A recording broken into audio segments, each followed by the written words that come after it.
History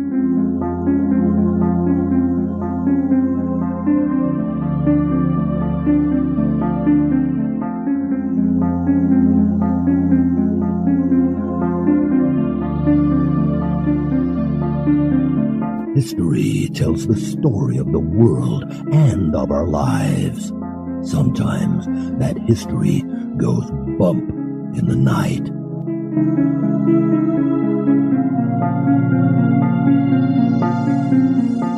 Broadcasting from the center of Oddity and the supernatural in Central Florida, it's the History Goes Bump podcast.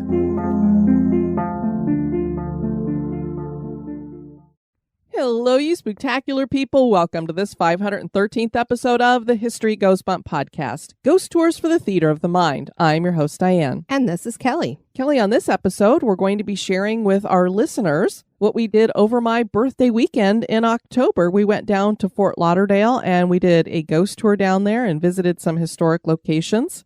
And a lot of people think Fort Lauderdale, you just go to the beach, right? Well, there's a lot more to Fort Lauderdale than sand and sun. Absolutely. So we're going to share some ghosts with you guys. Before we get into that, we want to welcome into the spectacular crew Therese, Gail, and Dawn, the female Dawn, D-A-W-N. Thank you so much for joining our spectacular crew. And now this moment in Oddity.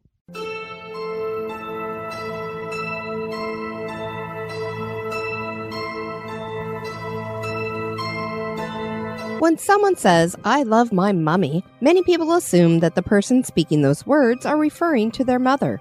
However, in Reading, Pennsylvania, those sentiments could be referring to a mummified corpse.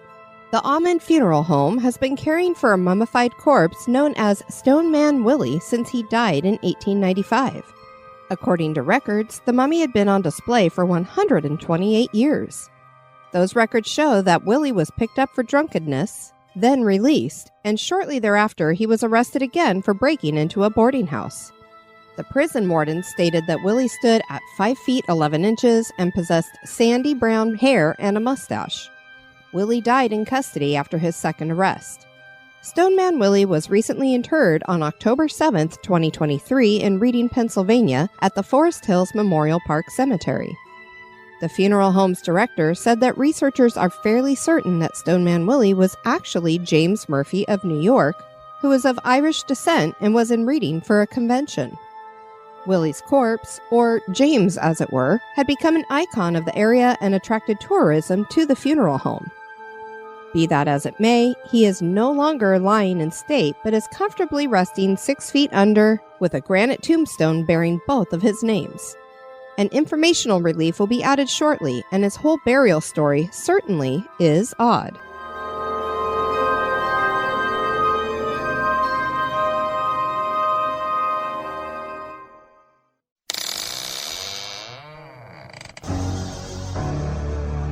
Are you afraid of the dark?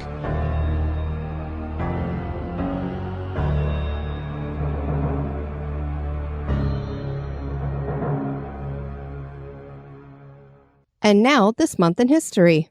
In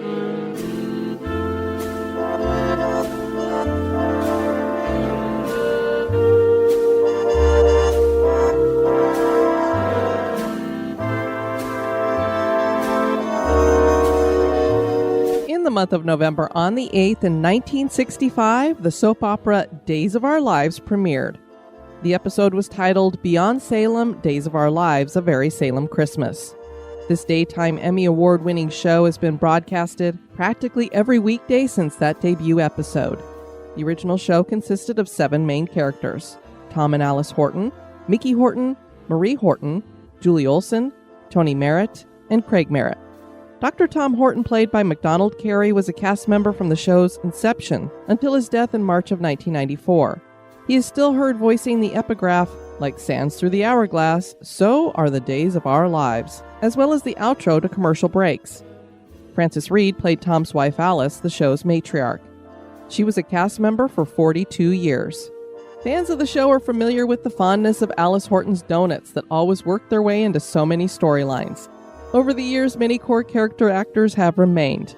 Dr. Marlena Evans and John Black, played by Deirdre Hall and Drake Hogestyn, Bo and Hope, and so many more. With such a long-running show and so many actors that have stayed for 10, 20, and even 30-plus years, one can imagine the set is more like a family than just a job. Here's to many more Days of Our Lives.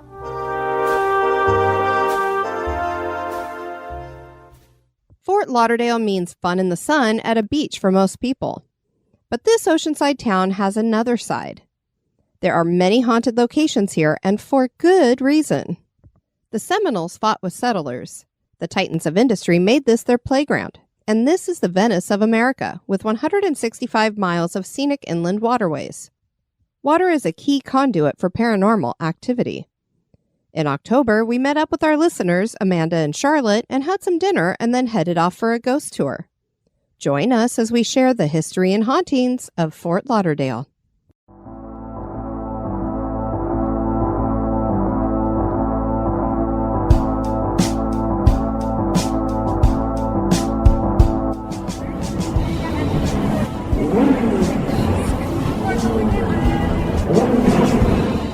They're playing Thriller.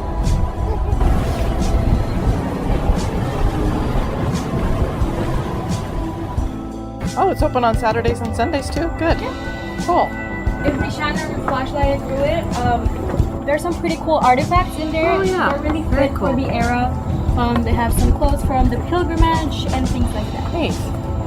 Cool. So this will be open tomorrow. Oh, okay. Wow, it goes fast.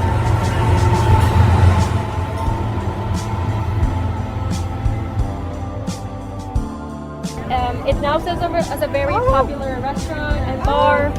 Charlotte sang here once. Bands. Oh. Yeah, they do Play battle of drums. the bands. There's a few times where I've been here. They do School of Rock. Yeah, she did that. Mm-hmm. Yeah. For children, it's a very popular place, but it has a very random. Home of the three-legged dog. So in the 1920s, we all know that there was a rise in crime. And so since Fort Lauderdale was a thriving city, it attracted a lot of mobs and gangs.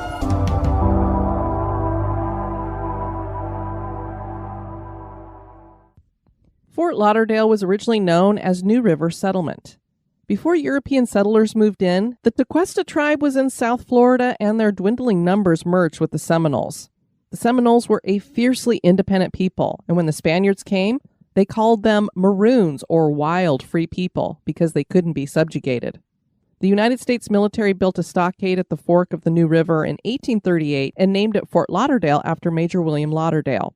He led a detachment of Tennessee volunteers during the Second Seminole War. 2 other forts were built and named for him, one at Tarpon Bend and another at Bahia Mar. Fort Lauderdale was abandoned in 1842, and there weren't many people who lived here until the 1890s. The city itself wouldn't be incorporated until March 27, 1911. The city grew fast, though, and is today one of the 10 largest cities in Florida. One of the things that helped Fort Lauderdale grow so much and got the people to start coming is they started draining the Everglades, and so there was all this swampland that people could buy up, so they started coming. We had dinner at Batch New Southern Kitchen and Tap, which features scratch-cooked Southern culinary food and craft drinks like beer and root beer. The root beer was amazing, and the food was great, too. Then we walked up to the downtown area to meet our tour group under the Thrive sculpture, which, to us, looked pretty creepy. It features the giant upper torso of a woman ripping her chest open. We were told it was installed after COVID. Lena was our guide. Our group walked down towards the Riverwalk and stopped at the 9/11 memorial that was there, which was made from a piece of debris from one of the Twin Towers. The walk goes along the New River. A train goes through this area as well, and Lena told us that people occasionally claim to see shadow figures along the tracks because people have died on the tracks. What we're going to present here are a lot of the haunted locations in Fort Lauderdale. This is not necessarily in the order in which we visited them, and we've also thrown in a couple of locations that we didn't visit on the tour, particularly one that is very well known that's a historic location there that is further away, so you can't walk to it. We're going to start with one that we did not visit. This was the former Art Institute of Fort Lauderdale. It got its start in 1968. The school changed locations a few times and added buildings to the campus before closing in 2018. One of the buildings was an apartment complex off Sunrise Boulevard that was used as a dormitory called Sunrise Hall. Before the apartment complex was here, there was a 3-story wooden home that probably started as a boarding house and eventually became what residents of the city called a den of filth. Wow.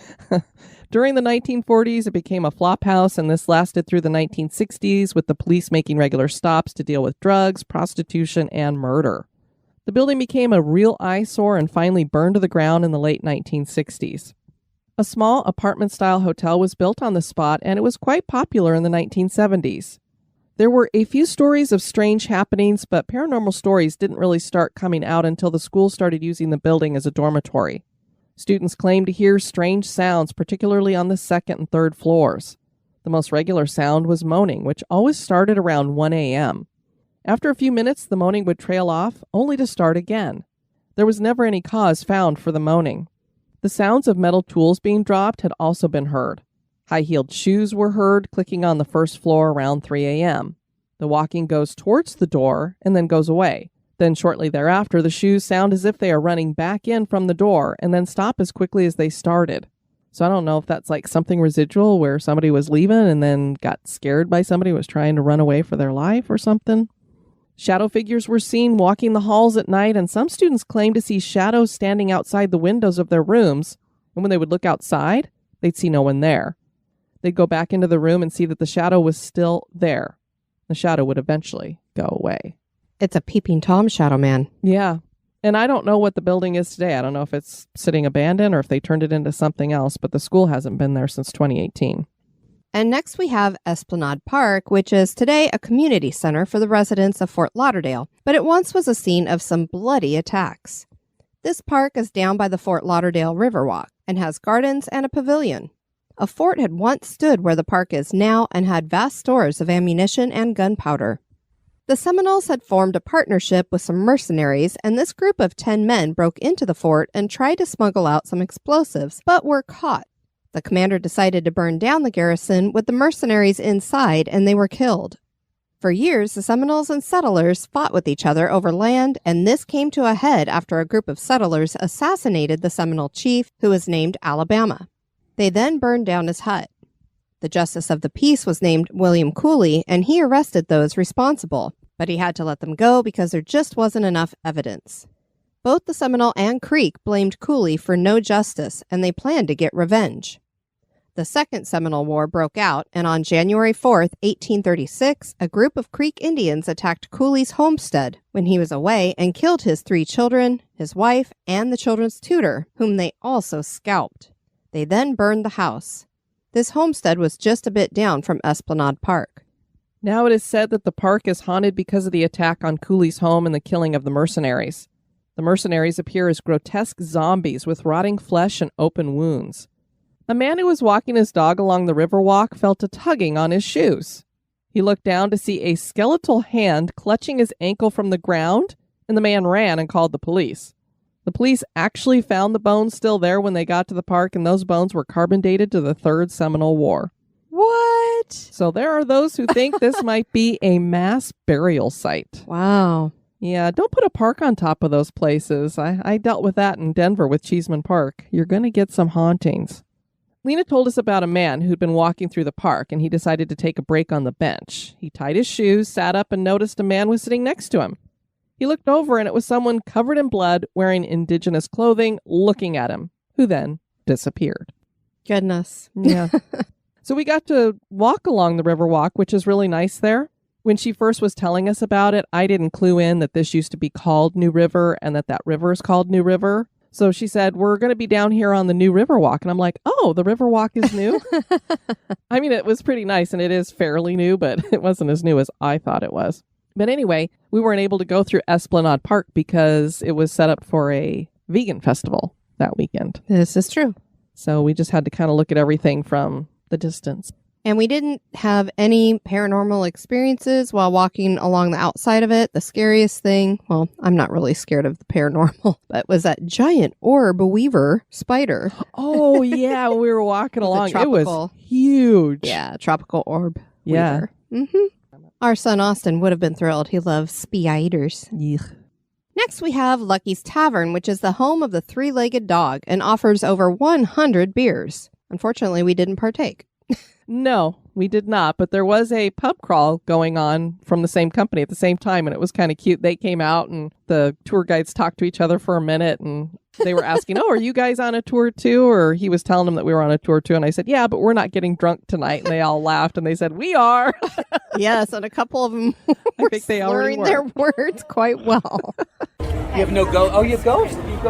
She's doing the regular tour tonight. Ah. We're not getting drunk tonight. You're not getting drunk? We are.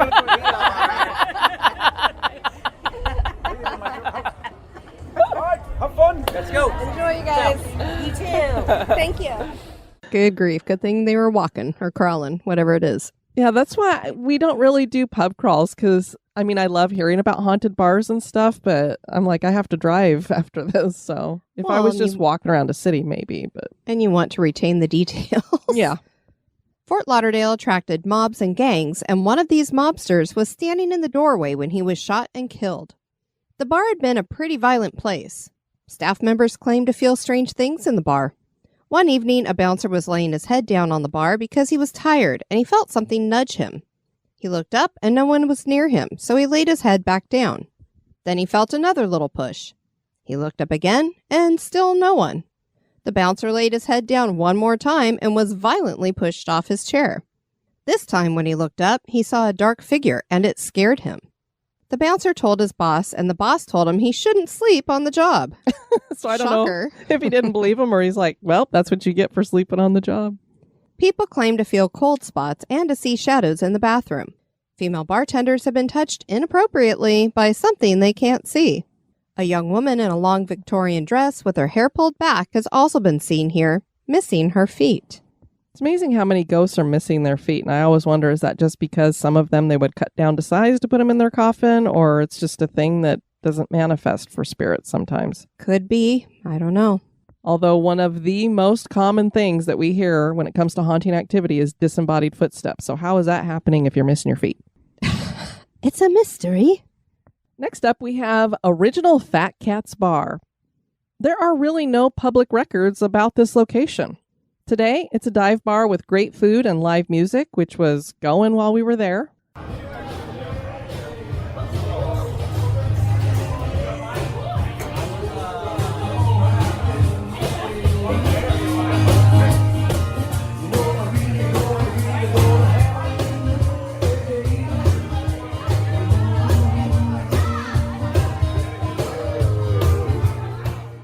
This was a residence for a time, and a family was living there in the 1960s. The husband was found dead in the house from cardiac arrest, but the really strange thing is that his hair had turned white. I don't know if this is actually true, just based on some of the other stories that we heard, but it's an interesting story, and you have to wonder if he was scared to death. Could be. A few years later, another family set up a business in the building. This was now the 1970s, and they were selling clothing. Unexplained things started happening, like patrons seeing shadows and being scared by something. The family claimed to hear strange chanting. They also saw a group of figures standing in a circle. Rumors circulated that something demonic was connected to the location. A group of paranormal investigators was brought in, and they collected some evidence using some old experiments.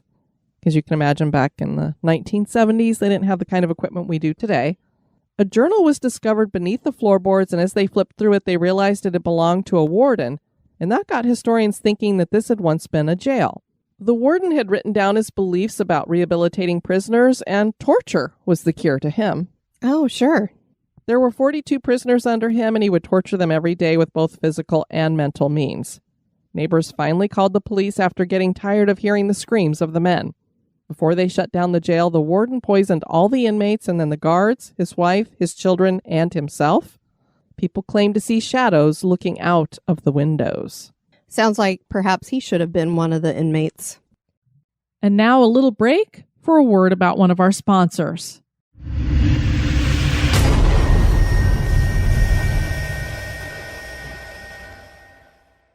And now on to Fire Station 3. Firefighters were at Fire Station 3 for 77 years. They moved on to a new station, and this one became a museum. The fire station was designed to look like the houses around it, and even the interior was more home-like with a dining room, kitchen, living room, and bedrooms that branched off a hallway. The only real difference was the engine bay where the fire trucks were parked. For years, firefighters at the station had weird experiences that convinced them that there was a ghost in their midst. They thought the spirit might date back to the 1940s because a firefighter named Robert Leland Knight died on his second week in the job. He stepped into a pool of water that had been electrified by a downed power line. The activity continued even after the firefighters moved out. Tour guides have reported seeing lights turn on and off, and locked doors and windows will suddenly swing open. This spirit likes to pull pranks. One day, a man was doing some repair work on a tile wall, and he had heard the stories about the ghost. He decided to ask for his opinion, so he queried, "Robert, tell me if you like what I'm doing." There was a loud noise in the other room, so he went to investigate, and when he came back, almost all the tile work he had done was off the wall and neatly stacked on the floor. So I guess that was a no. Sounds like a clear no to me. Looks like a cool little museum. It's got some old fire trucks in it, and we love old fire trucks. Yes, we do. It's hard to miss the Museum of Science and Discovery in Fort Lauderdale. This is a huge building. It opened in 1992 and is the most visited museum in the state of Florida. I thought that was pretty interesting. There are a lot of displays, interactive programs, overnight experiences, and an IMAX theater. There was a sitting area outside the entrance, and Lena invited us to sit down while she shared some legends connected to the site. And the really cool thing about where we were sitting is, what did you call that? Like it was a giant mousetrap type thing that was above our heads? Yeah, it looked like the mousetrap game. Yeah. So it had like these balls that would release, it looked like, and go and do things. So Right, but it was like 4 stories high. yeah, it was huge. Looks like a really cool place to take your kids. Apparently, a family had lived here with a 3-year-old daughter. The father was an alcoholic, and he would get very drunk every night. One night, he didn't come home, and his wife and child went out to look for him, and they found him drowned in the New River. The mother went into a deep depression, and she decided to take her life, but she couldn't leave her daughter behind, so she threw herself and her daughter into the river, and they drowned also. Staff at the museum claimed to find puddles throughout the museum where there shouldn't be water, and even wet footprints. And I think she told the story that we've heard many times. You know, you clean it up and you take the mop bucket away and come back and, oh, there's a puddle of water again. The scent of whiskey is also smelled. There are some people who believe that the spirit of the little girl haunts the New River Inn, which is right down the Riverwalk. And that brings us to Fort Lauderdale's historic village. So we'll start off here first with the New River Inn, and this is a location that we actually went into the next day and did a little walking around and looking at stuff. The New River Inn was one of the first hotels in the area. Philemon Nathaniel Bryan was one of the founders of Fort Lauderdale.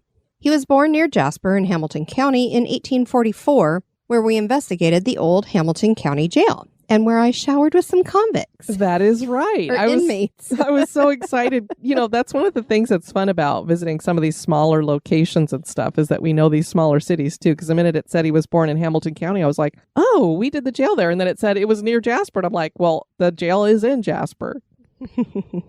I loved that place. It was great fun. We got to get back there. Philemon married Lucy Catherine Murray in 1867, and they had 7 children.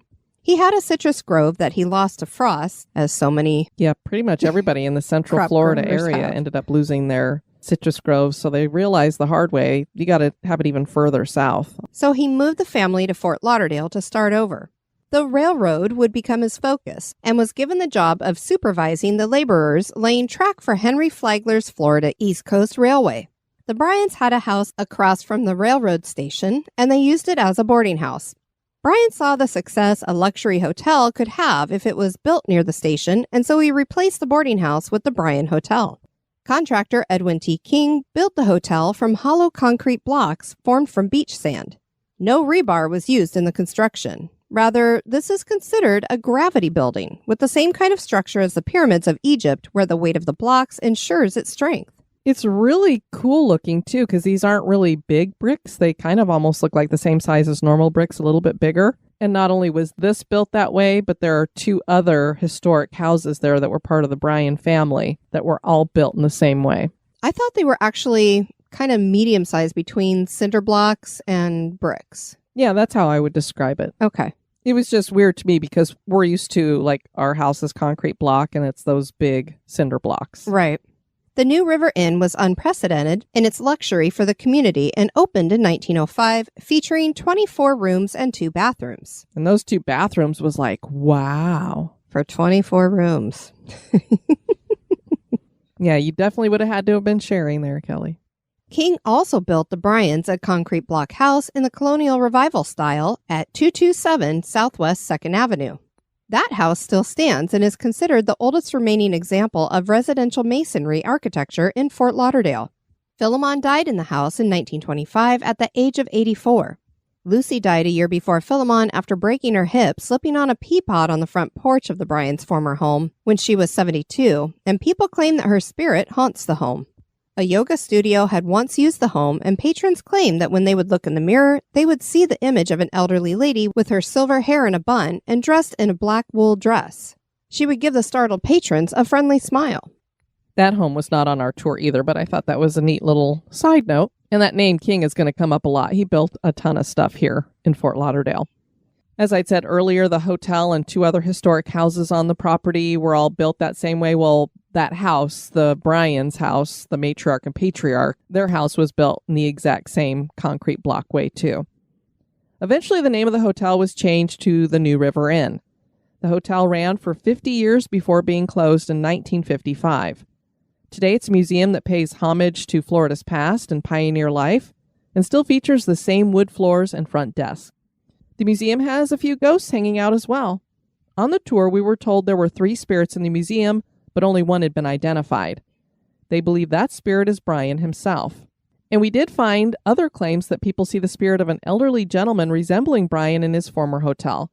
But unfortunately, the story we were told behind his haunting here couldn't be more wrong. We were told that he passed away while trying to save his 3 children during a hurricane and that the children survived. Well, as you know from what we told you, Brian died when he was 84. He'd been ill for over a year. He more than likely is here not because of tragedy, but because he loved the hotel. Lena went on to tell us that a tall, dark figure wearing a long coat has been seen, and this figure has no face. When confronted, this ghost has thrown its arms up and asked, "What are you looking at?" Maybe the fact you don't have a face. And I wouldn't confront it. I'd be like, "Get me out of here." Aw, no you wouldn't. I'd be like, "Can you talk into my little device here? I know you don't have a mouth that I can see, but could you talk into this?" There are those who think he was a visiting railroad man who died at the hotel. The third spirit seems to be a young girl of 5 or 6. A staff member once saw a little girl kneeling down and they went up to talk to her. This person looked away for a moment and then looked back at the girl, and she was gone. The belief is that she might be a girl who drowned in the river, either, as we said earlier, the daughter of the whiskey-drinking man. Of course, they said that she was 3, and this one's supposed to be more like 5 or 6, so I don't know. Or it could be some other child, possibly Lulu Marshall. This is the name that came up on the tour as well. And apparently she'd been a student of Ivy Stranahan. The Stranahans were a founding family of the city as well. We'll talk about them in just a little bit. Many children died from yellow fever in the city. The girl likes to play with toys and has been seen looking out of the windows. And we didn't experience anything while we were in there, but it's great. If you want to learn about the history of Fort Lauderdale, it has a lot of displays about that stuff and explaining who the families were and how they went about building this city and all the work it took for them to drain the Everglades. And it's amazing how they built Florida. Yeah, and Daniel, our tour guide, was a wealth of information. I really liked him. He was. When you go into the New River Inn, you can do your own little self-guided tour, but then the other property locations there, they take you through with the guide and tell you stuff. Which takes us to the house that's right next to the inn, the King Cromartie house. And this is also part of the historic village, which was moved to its location right next to the New River Inn. Legend claims that it was built from the wood of a sunken ship that was found down closer by Miami. This was built by Edwin T. King, who was another early settler of Fort Lauderdale. He and his brother built some temporary homes before sending for their families. After Ed's family arrived, he petitioned the city for a school, and a woman named Ivy Cromartie came to be the first school teacher. She was joined by her brother Bloxam, who would end up marrying Ed's daughter Louise. Interesting thing about his name, I've never heard that name before for a person, but we have a street here called Bloxam in Claremont, and I was like, oh, interesting. The King Cromartie house was built from Dade County pine in the four-square Georgian style and completed in 1907. It was originally one story with a dining room, living room, and 2 bedrooms. A second story was added later with 2 bedrooms and a bathroom. Eventually, Louise and Bloxam inherited the house, and the couple had 2 children. The house stayed in the family until 1968. Louise was living in it with her brother Bird King at that time. They sold the house to a man named Stan Smoker, and he deeded the house to the Junior League of Fort Lauderdale. In 1994, the Fort Lauderdale Historical Society took over the house and opened it to the public as the King Cromartie House Museum, which, as we said, we toured. Daniel Smith was our guide, and he was a wealth of information. The house is filled with antiques, only a couple of which were original to the family. Daniel had maps to show us where the house had originally been built and pictures showing how the Junior League of Fort Lauderdale barged the house upriver to this site in 1971 to save it from demolition. I know that we've talked about on previous episodes when they've moved these big Victorian homes and such, and they would just put them on a trailer and drive them through a city. We're always amazed by that. This, I was like, they put it on a barge and took it right down the river because it was built up the river, and they just floated on down. It was the easiest way to do it. Our guy Daniel reminded me a lot of the guy that took us through Lillian Place with all the antiques in there. Oh, absolutely. He enjoyed asking us too, like, here's an antique. What do you think this was? And telling us what the different antiques were and stuff. And he was kind of surprised we knew what a lot of the stuff was. I'm like, oh, we've been through this quiz before. On a side note, we figured out what had gotten mixed up with the history about Philemon Bryan when learning about Ed King. Ed eventually moved from Fort Lauderdale to Lake Okeechobee, and he died there during a hurricane in 1928. He dove into the water to save 2 children and lost his life. He was found after the waters receded still holding one of the children. So in Lena's defense, she was new because we did ask her, how long you've been doing this? Because I got a feeling when we were on the tour that she was kind of new to it. And I don't know that she has gotten the history bug yet. So she wasn't as it was a job kind of thing. So I think what happened is she was told this story and kind of mixed it up with another story. I don't want to say that the tour was giving us wrong information. I just think she got a couple of facts mixed up. So Ed might be haunting some places too, maybe down near Lake Okeechobee. I don't know. But what a great guy. He not only basically built part of Fort Lauderdale, building all of these homes for people and getting them to come there, but then after he left, he gave his life to try to save a couple of kids. The house is said to be haunted by Louise King Cromartie. Her translucent apparition is often seen looking out of an upstairs window wearing a white dress. She's also been seen walking inside the house and sometimes is in a pink dress with her blonde hair up in a messy bun. Visitors often report hearing children playing and laughing, and this may be because there is a schoolhouse that is part of the historic village as well. Disembodied footsteps are heard in the house, and the swing on the front porch has been seen rocking back and forth entirely on its own and not just because the wind is blowing it. So about that schoolhouse, Daniel took us over there, which is kind of behind the King Cromartie house. The way they describe it is it's in front of the King Cromartie house, but it kind of depends upon how you're entering the historic village. Right. This is not an original schoolhouse, but a replica. Many of the artifacts inside, though, are authentic, and people claim that they hear the disembodied sounds of children laughing and playing. This schoolhouse definitely has some stuff going on. I follow an account on Instagram called She Haunts. Her real name is Gina Black. She is local to Fort Lauderdale, and she's a paranormal investigator, and she shares investigations all the time on her account, and she's been in the schoolhouse a couple of times doing investigations, and they definitely have caught. They have the portal that Paraforce makes that creepy sound. For those of you who listen to the St. Augustine Haunted House episode that we did with when my family came down here, we had a portal in one of the rooms, and so it makes that weird, creepy, hollow sound when it's talking and stuff. So they caught stuff doing that. They've caught EVPs. They've had their EMFs going off like crazy. The one that she shared, you could definitely see that they had a couple of devices that were going off at the same time as the portal talking. So there's definitely something, even though this schoolhouse is just a replica, there's something here on the land, which makes sense because there's so much history just right there. And our final location here is the Stranahan House, which we were unable to visit because it was closed while we were in Fort Lauderdale.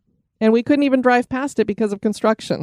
It was so upsetting. I mean, we tried to get to it, but we just got locked out in a whole bunch of gridlock and people flipping U's and driving stupid.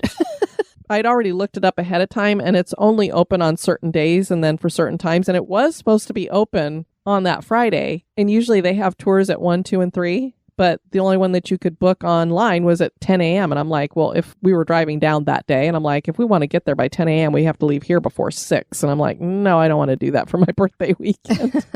Well, we were trying to get over to it just to at least take pictures of the outside. Yes. And so originally we were down walking along the Riverwalk and we saw that they have a little ferry that will take people around to different spots. A water taxi. Yeah. So we were like, oh, and it's free. Let's give that a go. So we were standing there for a while and then we realized, well, by the time it finally gets here and picks us up and takes us over there so we can take pictures of it and gets back here, it's going to be like another 20 minutes or something. So we're like, why don't we just drive over there? Because we were ready to leave and stuff.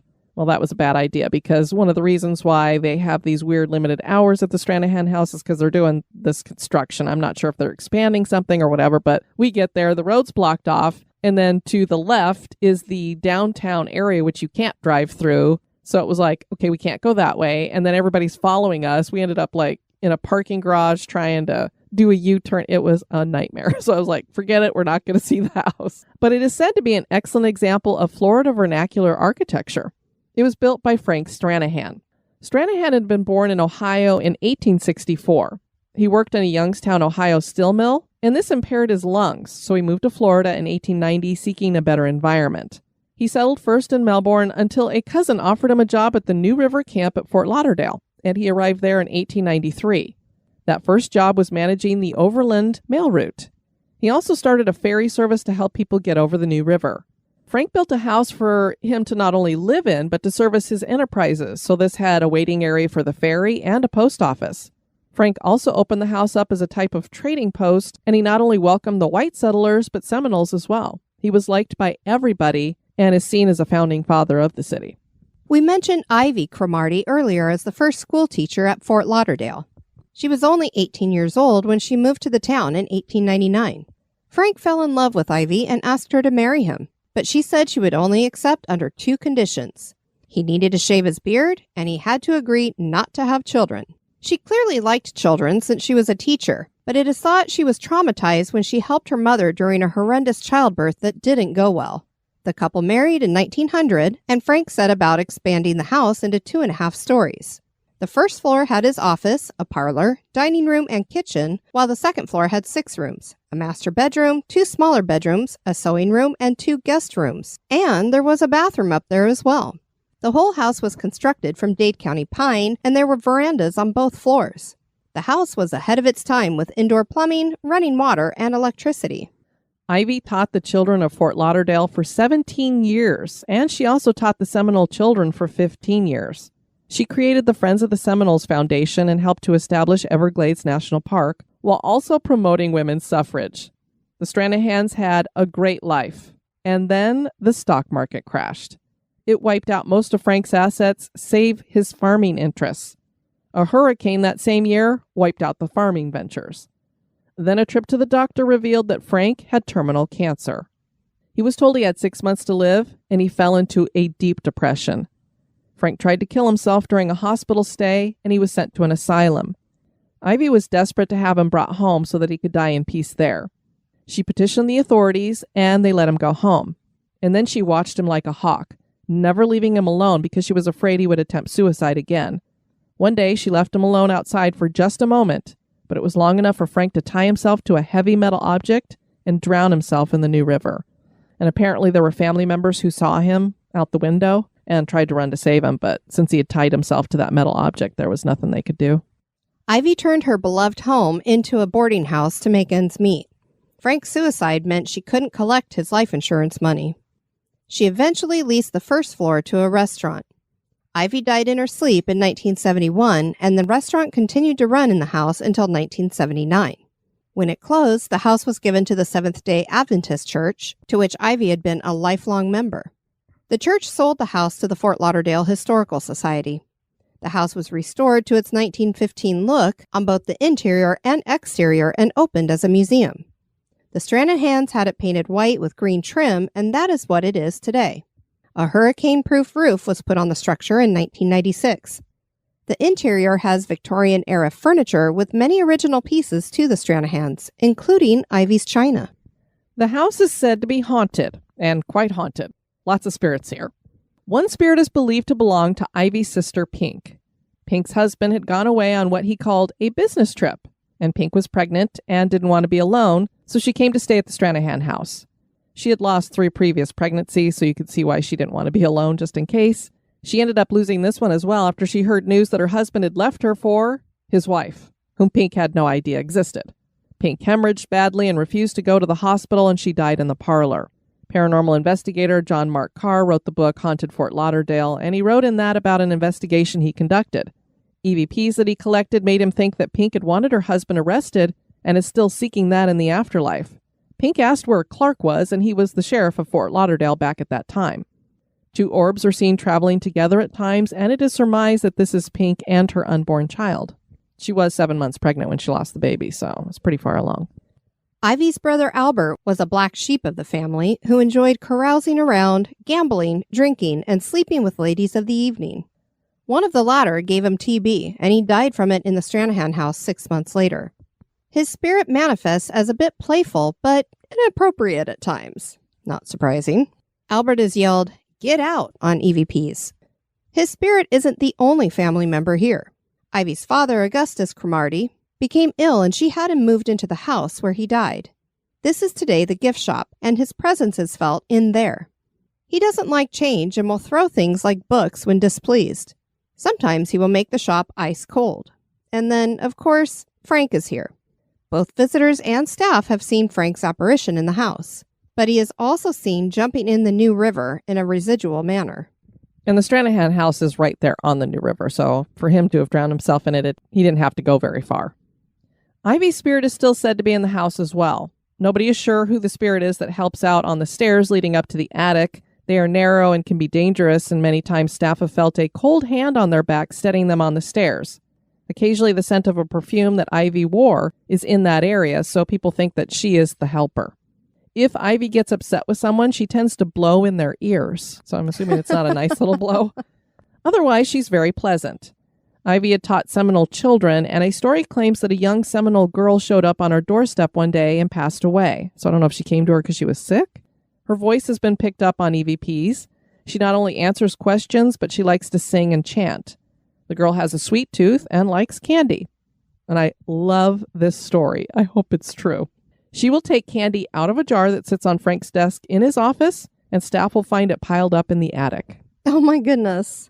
So here we have something that's physical, able to grab that. The thing I hate, though, about the candy, because we used those root beer barrels at the Villisca Axe Murder House as a trigger item. And you're always like, I feel bad if they can't actually taste it or eat it. So I wonder if she ends up leaving the candy there because she's like, I want it, but I can't eat it. So it might not be such a good thing necessarily. I am so bummed that we were not able to go through this house because it's clearly the most haunted location in Fort Lauderdale. So we definitely need to get down there when it's open so we can go through it. Fort Lauderdale is more than just a fun spring break destination. Ghost enthusiasts who love history will have a great time here as well. Are these locations in Fort Lauderdale haunted? That is for you to decide. As you can see, Fort Lauderdale has more than just beaches. It does have beaches. They're great too. And we went down to Pompano, which is about 20 minutes actually up the road from Fort Lauderdale. It's north. And stayed at a nice resort there. It's one of our favorite places to go. I always tell people, when you come to Florida, if you just want to enjoy beauty, go over to the Gulf Coast. And then if you want to play in the ocean, go to the East Coast. Except for Pompano. Except for Pompano. This was our second time staying at Pompano Beach, and it is calm, calm, calm. I can't remember the terminology, but there's some sort of formation that causes the water to be calm there. Yeah, so even though it's on the Atlantic. I love it. I was going to say, you were thrilled to hear that that's always the case. She's like, we can go to Pompano Beach all the time. Well, I felt bad for you. You brought your bodyboard and couldn't do anything with it. Like, this is twice now that I've tried to bring the boogie board down. It's very relaxing. Not happening. They have little fish. They didn't do it this time, but the first time we were there, they nibble on your toes and stuff. So I had my feet up off the, as high as I could get them to my body. And I was like floating on top of the water most of the time because I'm like, I don't want those fish nibbling on my toes. And I was thinking, dang it, no pedicure this trip. I know. Billy's like, you have to pay a lot of money for a fish pedicure. I'm get one for free here. Well, you can't get a fish pedicure at our website, but you can get other information. So we encourage you to head over to historygoesbump.com. And if you want to send us some feedback, you can do that at historygoesbump@gmail.com. You also can leave feedback on all of our social media. If you're listening on Spotify, we have questions and answers on each episode. You can leave comments under there. We do read those, and we really appreciate that. We've gotten a lot of feedback from you guys on Spotify, so that's wonderful. And if you have a way to review us on whatever app you're using, we would love for you to do that as well. Please share us with your friends and family. Kelly, remember when our listener Sarah was telling us that she was going to be doing her honeymoon through the South during the spooky season? She was going to be stopping at several places. She got back to us and let us know that she really enjoyed their tours with Haunted History in New Orleans. Excellent. It's one of our favorite tour groups to use down there. They used Secret History Tours in Mobile, Alabama. So when we go to Mobile, we'll have to try them out. And she said their guide was the sweetest. In St. Augustine, they used a ghostly encounter, which we've also done before, and they're actually who we did the investigation at the haunted house with. We also stopped in Franklin, Tennessee, and did a tour with Franklin Walking Tours. A good and spooky time was had by all, and then she included a couple photos from their Mobile tour. And just congratulations to her and her new husband. And he must be a good guy that he let her do all this spooky stuff. Yes, indeed. I want to thank you guys for tuning in to this episode. I've been your host, Diane. And this has been Kelly. You take care now. Bye-bye. Bye-bye. This episode is brought to you by our executive producers. Dispatches from the Grave Digger. We want to welcome into the cemetery Isela Keenan. We're going to be burying you under a marble headstone. Thank you so much for supporting History Goes Bump. You really do help us bring this show to the masses. Have a spooky experience that occurred at an historic location? Want to give us feedback or have a suggestion for the show? Share it with us at historygoesbump@gmail.com.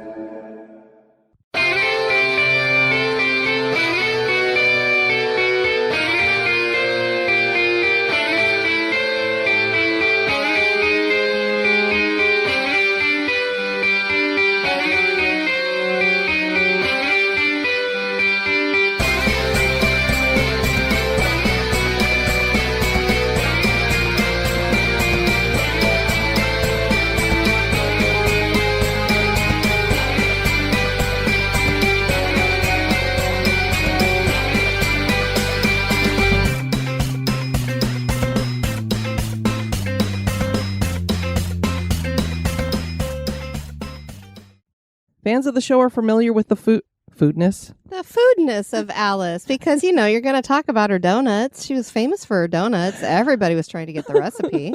Come on now. I have food on the brain. Well, we haven't had breakfast yet, so that's understandable. Fans of the show are familiar with the fondness of Alice Horton's donuts that always work their way into so many storylines. And donuts should work their way into every storyline as far as I'm concerned. Don't I know it? The Seminoles had formed a partnership with some mercenaries, and this group of 10 men broke into the fort. How do you break into a fart? I could see you breaking in while somebody's farting, or farting while you're breaking in. But how do you break into a fart? The fart's breaking out. Oh my gosh. Just don't fart, Kelly. We're in a small closet here. Then stop making fun of me. I might gas you out. A man who was walking his dongle. Uh-oh. Dongle. He I had have his a dongle for my phone. I was going to say, maybe he had his laptop down there and was, had his dongle with him. I don't know. And I snort. Yeah, great. I guess I'll just leave that in with the bloopers too. All these wonderful mouth noises I try to take out. But during the blooper, I'll leave that one in. Staff at the museum claimed to find puddles throughout the museum. Museum? It's a museum. It's a museum. The railroad would. It's a Railroad would. Wait. Is it Elmer Fudd's Railroad, maybe? No, maybe you're saying it right. It's the Wascally Wabbit. While also championing.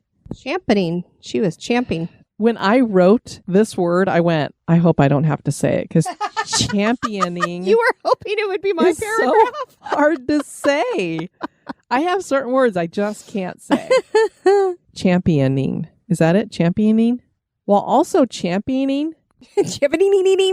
I'm going to change it to promoting. There you go.